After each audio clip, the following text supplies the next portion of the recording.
Pierre Bonnard was born in 1867, a year when the Impressionists were as yet unknown to the public. Spending an idyllic childhood in the family home in Isère, in the Alpine region of France, Bonnard lived in the glowing world of nature, happy children and pets, in the untroubled days before the world wars.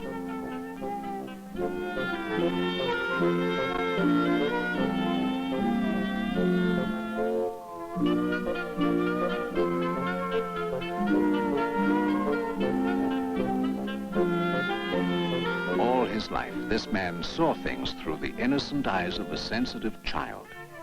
From his first years as a painter, he knew that his special quality was his natural and spontaneous vision. With fresh eyes, he composed the world into new forms and intense colors.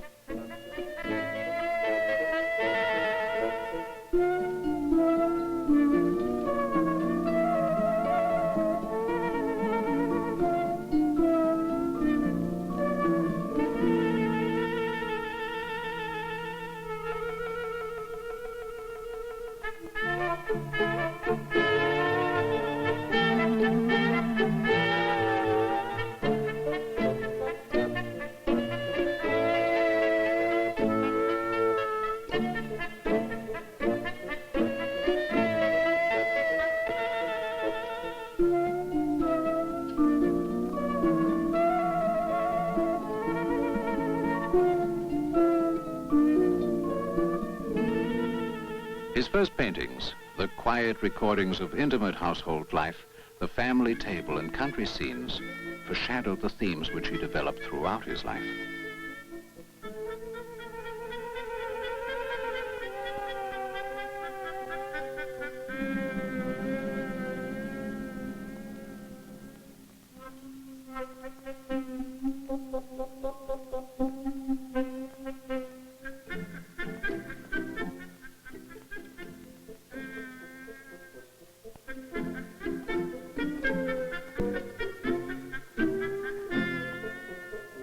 In 1890, Bonnard moved into a Paris studio on the Rue Pigalle with Gerard and Maurice Denis, keen to enter into the exciting new era of painting opened up by the Impressionists.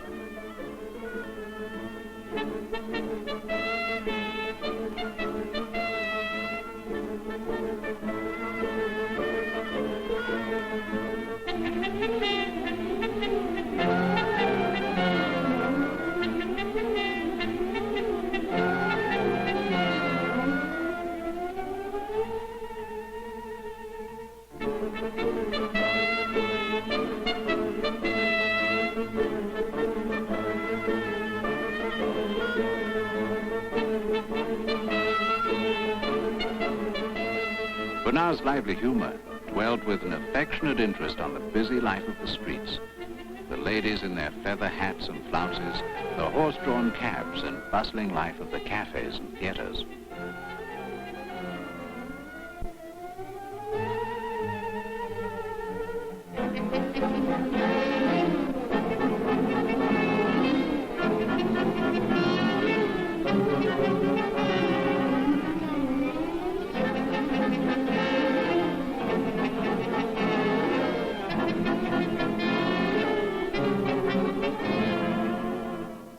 From the dark, the light falls in the warm glow of lamplight, subtle gradations of tone and pattern in the muted radiance of an interior. The whole room is softly illuminated by the flesh tints.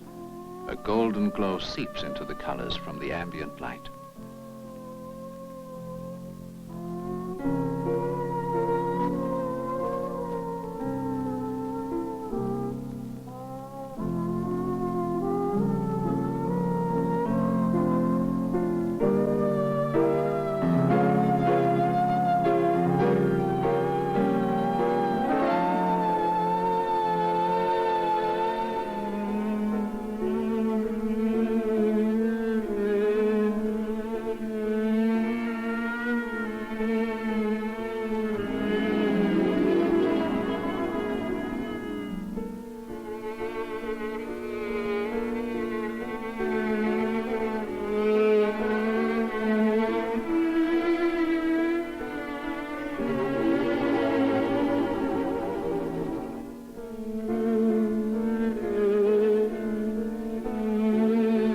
In his landscapes, Bonnard began to expand in scope and depth, suffusing the luxuriance of vegetation with the soft light of an overcast sky.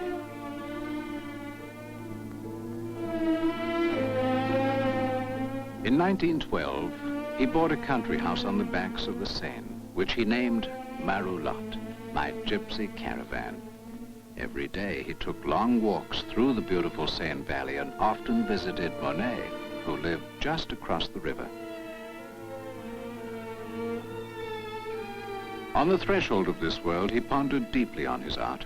He felt the need to learn everything anew and make a fresh start. Of that time, he said, "I knew that I must commence again from the beginning. Color had turned my head, and almost unconsciously I was sacrificing form to it." A new approach to the composition of form came from that year of struggle and re-examination of purpose.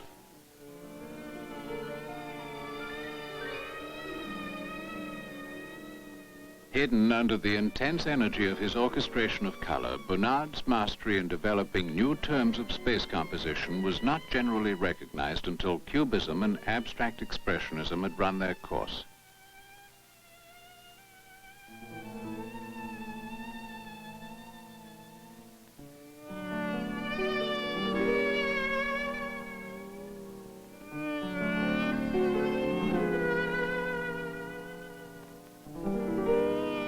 A year later, in this same room, this painting heralded the resolution of these problems of form. The atmosphere is charged with an undertone of mystery, a tension quivering with resonant color.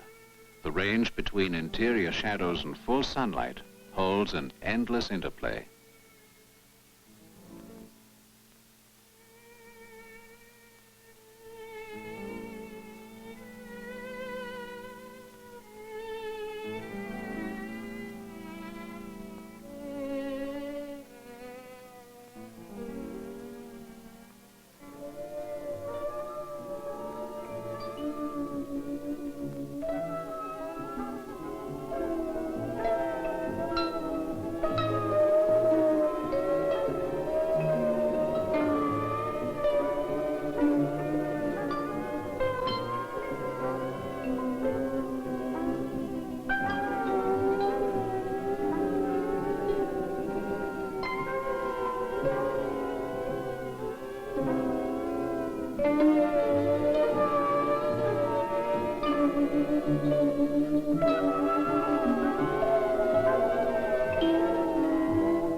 Using only parts and details of the field of vision, the objects seem to be seen from a changing point of view, allowing no fixed distance to settle between the subject and the viewer.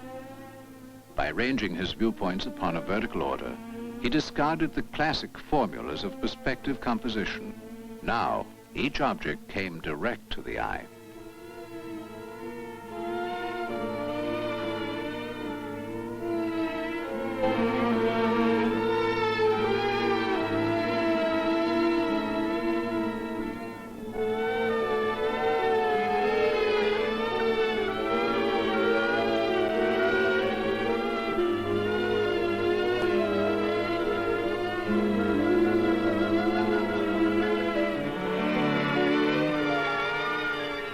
Contrasts of light give material substance to unexpected, iridescent hues.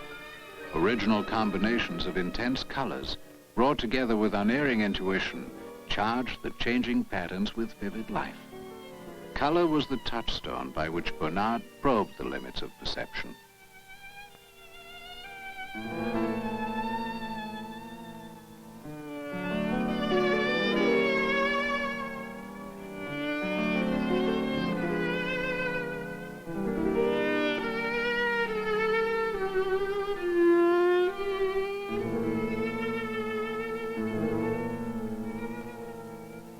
Anticipating discoveries in the science of perception, in the way the eye accepts a scene, Bonnard employed the peripheral vision which surrounds the focused area of sight.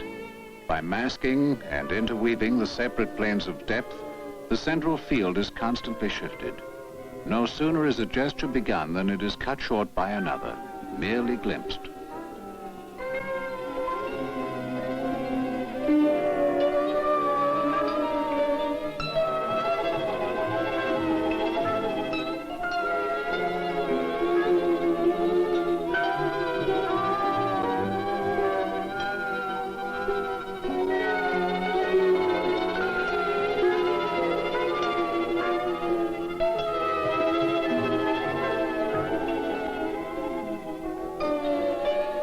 Bonnard never shouldered his lyric sensibility from the full force of color. Taking as his subject the private scenes and objects of simple domestic life, he had transmuted the newfound freedoms of the Impressionists into lyric terms. In a continuous line of development, he brought the usage of natural light and color to the threshold of abstract art, evoking dimensions which have not yet been fully explored.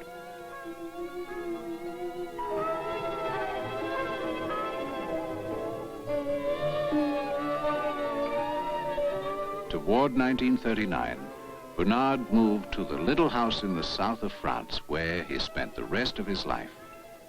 Much affected by the war and the death of his wife, in his final years, his only confidant was his neighbor, Matisse.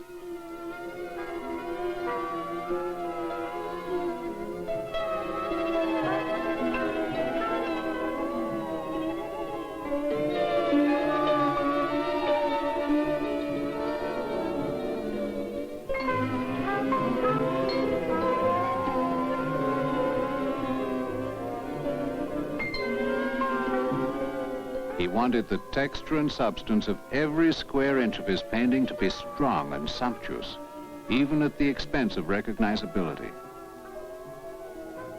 Discussing his work, Bonnard said, "The painter's art gives a human value to objects and reproduces things as they appear to a human eye. And this vision is full of changes, full of movement."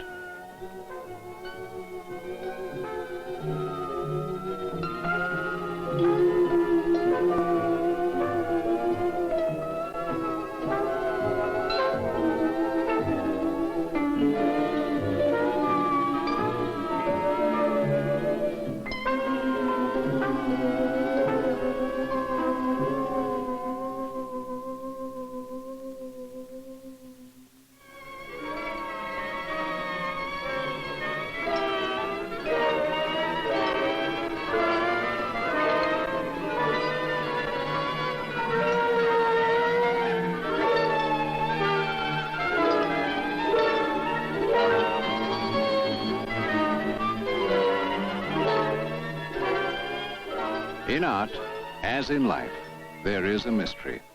Color is not to be explained. It is a gift of awareness. Form rises from human relationship. Life and awareness look beyond the precise laws of matter. Bonnard brought these points together, tumbling the delight in life into the discipline of art, content to know that exercise and involvement are enough. Serenity was his gift. Each time a master in art reaches these levels, the world has been made anew.